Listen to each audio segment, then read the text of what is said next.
Lumpy স্কিনটা হলে গরুর সারা শরীরে স্কিনে এক ধরনের অ্যালার্জির মতো গোটা গোটা ওঠে এবং একটা ফোড়ার মতো ওঠে।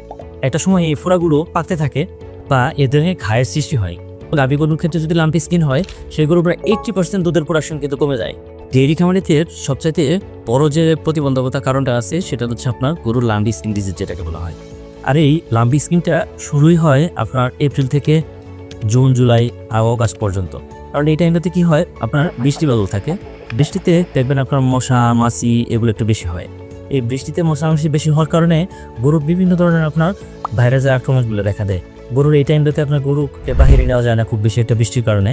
যখন খুব বেশি টাইম আপনার গরু খামারের মধ্যে থাকে এবং গোয়ালিতে থাকে এবং সাথে একটা ভাব থাকে, এই ভাবটা থাকার কারণে গরুর শরীরে এই ধরনের ভাইরাসের আক্রমণটা বেশি হয়।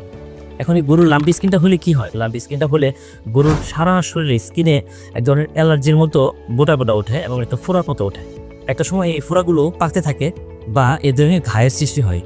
গরুর সারা শরীরের লোমগুলো পড়ে যেতে থাকে এবং তখন গরুর শরীরে প্রচণ্ড জ্বালা যন্ত্রণা হয়, গরুর প্রচণ্ড পরিমাণে জ্বর হয় এবং এই জ্বর হওয়ার কারণে অনেক সময় দেখা গেছে কি গরু খাবার দাবার ছেড়ে দিয়ে গরু আস্তে আস্তে নিস্তেজ হয়ে পড়ে যায় এবং গরু কোনো এক সময় মারা যায়। তখন আপনার এই যে এত নাকা দামের একটা গরু, এই ষাঁড় গরু বা গাভী গরু, এই গরুটা কিন্তু যদি মারা যায় তাহলে কিন্তু আপনার সমস্যার শেষ থাকে না। এবং আরেকটি কারণ দেখা যায়, গাভী গরুর ক্ষেত্রে যদি লাম্পি স্কিন হয়, সেই গরুর প্রায় 80% দুধের প্রোডাকশন কিন্তু কমে যায়। যখন একটি খামারির এরকম 80% দুধের প্রোডাকশন কমে যায়, খামারির কিন্তু লস ছাড়া আর কিছুই আসে না। তখন আপনার এই লাম্পি স্কিনটাকে আপনাকে অবশ্যই প্রতিরোধ করতে হবে, যেটা আপনি যদি এইখান থেকে নিজেকে ওভারকাম না করতে পারেন তবে কিন্তু আপনি খামারে এক ধরনের লসের শিকার হতে পারেন। তবে আপনি এই লাম্পি স্কিনটা এখন বর্তমানে দেখা গেছে লাম্পি স্কিন এর সাথে এফএমডি মানে হচ্ছে খোরা রোগ।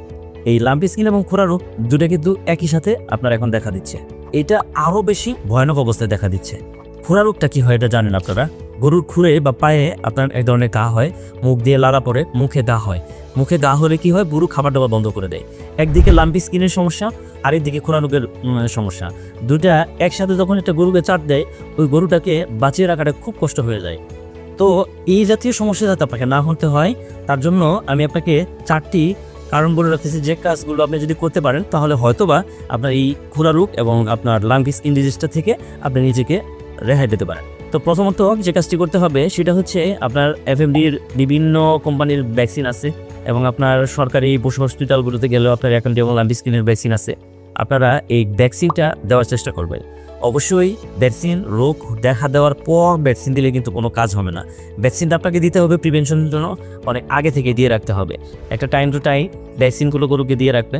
ভ্যাকসিন দিয়ে রাখলে গরুর এই ধরনের সমস্যাগুলো না হওয়ার সম্ভাবনা অনেকটাই বেশি। যদিও হয় তবে খুব বেশি গরুকে আঘাত আনতে পারবে না। দ্বিতীয়ত যে কাজটি করবেন, আপনার খামারের মশা মাছি বিভিন্ন কীট পতঙ্গ যে জিনিসগুলো থাকে, এই জিনিসগুলো থেকে খামারটাকে সুরক্ষিত রাখতে হবে। এখন এই মশা মাছির উপদ্রবটা কীভাবে আপনি কমাতে পারেন, তার জন্য আপনি বাজারে বিভিন্ন ধরনের ওষুধও পাওয়া যায়, যেগুলো আপনি খামারের চতুর্পাশে স্প্রে করতে পারেন। ব্লিচিং পাউডার, চুন এবং পটাশ দিয়ে আপনার খামারটাকে পরিষ্কার পরিচ্ছন্ন রাখতে পারেন। এবং চতুর্পাশটা আপনি আগাছাগুলো সেটে দিয়ে সব কিছু খাইয়ে ঘাসপালা সেটে দিয়ে পরিষ্কার রাখতে পারেন। এর সাথে মাছি তাড়ানোর জন্য আরেকটি ছোট্ট একটা টিপস ধরে রাখি, যেটা হচ্ছে আপনি একটু ডিটারজেন্ট নেবেন, সেই সাথে ল্যাথনিন নেবেন এবং সেই সাথে লেবুর রস এবং তার সাথে 4-5 লিটার পানি নিয়ে এর সাথে গুলিয়ে গরুর গায়ে স্প্রে করবেন। গরুর আপনার খামারের 4-5টা স্প্রে করবেন। এক্ষেত্রে কি হবে, লাম্পি স্কিনের ঝুঁকি কমবে, প্লাস আপনার গরুর খামারে মশা মাছির প্রচুর পরিমাণ যে উপদ্রবটা থাকে সেটাও কিন্তু কমে যাবে। তৃতীয় কাজটি করতে পারেন, আপনি একটা গরু হাট থেকে কিনে এনেই গরুটাকে আপনি আপনার খামারের গরুর সাথে মিশিয়ে দিবেন না। কারণ একটি গরু হাট থেকে আনা করে আপনি অবশ্যই তাকে অবজারভেশনে রাখবেন। 28 দিনের একটি কোয়ারেন্টাইন করাবেন। 28 দিন এই গরুটাকে অন্য একটি জায়গায় রাখবেন, যেখানে থাকার পরে তার উপরে পর্যালোচনা করবেন যে তার মধ্যে কোনো ধরনের ব্যাকটেরিয়া বা ভাইরাসের আক্রমণ আছে কিনা।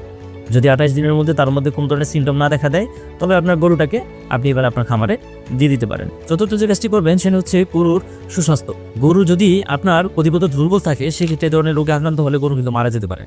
তবে গরু যদি আপনার স্বাস্থ্যবান থাকে, সুস্বাস্থ্য থাকে, গরুর খাবারের হজম ক্রিয়া ভালো থাকে, গরুর দুধের উৎপাদন ভালো থাকে, এই ধরনের সব কিছু যদি ভালো থাকে, তাহলে কিন্তু গরুটা খুব তাড়াতাড়ি আক্রান্ত হলেও মরে যাওয়ার সম্ভাবনা খুব কম থাকে। সেক্ষেত্রে আপনাকে কী করতে হবে, গরুর নিয়মিত ক্যালসিয়াম ডোজ, মিনারেলসের ডোজ, জিঙ্কের ডোজ এবং আপনার যে ধরনের গরুর স্বাস্থ্য ভালো রাখার জন্য ভিটামিন এবং মিনারেলসগুলো খাওয়ানো দরকার, এগুলোকে নিয়মিত খাওয়াবেন। এতে করে কী হবে, গরুটা সুস্থ থাকবে। গরু যখন সুস্থ থাকবে তখন কিন্তু আপনার এই গরুটা এ ধরনের কোনো একটা রোগে আক্রান্ত হলেও খুব দ্রুত গরুটা পুড়ে মারা যাবে না। তবে আপনার এই দামি গরুটাকে যদি আপনি ভালো রাখতে চান তবে এই কাজগুলো অবশ্যই আপনি করার চেষ্টা করবেন। আমি শিফাতুল ইসলাম গত 7 বছর যাবৎ খামারিদের সাথে কাজ করে মাঠ পর্যায়ে আমি দেখেছি যে খামারিদের কী কী সমস্যাগুলো হয় এবং এই সমস্যাগুলো নিয়েই আপনাদের সাথে আলোচনা করার চেষ্টা করি এবং কিছু কিছু টিপস আমি আপনাদেরকে দেওয়ার চেষ্টা করে থাকি। তবে যদি আমার এই ভিডিওটা আপনাদের ভালো লেগে থাকে তাহলে আমার চ্যানেলটিকে সাবস্ক্রাইব করে রাখবেন এবং আমার ফেসবুক পেজটাকে ফলো দিয়ে রাখবেন। ভালো থাকবেন, সুস্থ থাকবেন, দিনান এগুলোর সাথে থাকবেন। আল্লাহ হাফেজ।